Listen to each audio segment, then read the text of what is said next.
Hi friends, welcome back to Telugu వ్యాకరణం class 2 భాష భాగాలు. అక్షరమాల తెలుసుకున్నారు కదా.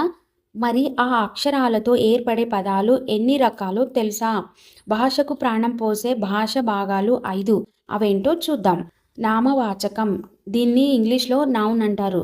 పేర్లను తెలిపేవి. ఉదాహరణకు రాముడు, హైదరాబాద్, నెమలి, ఇలా పేర్లని తెలిపేదాన్ని నామవాచకం అంటారు. నెక్స్ట్ వన్ సర్వనామం, ప్రనౌన్. సర్వనామం అంటే పేర్లకు బదులుగా వాడేవి. ఉదాహరణకు అతడు, ఆమె, అది, ఇది.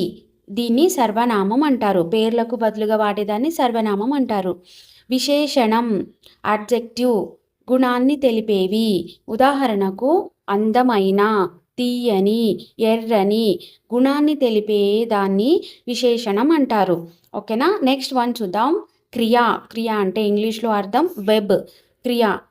క్రియ అనేది చేసే పనిని తెలిపేవి.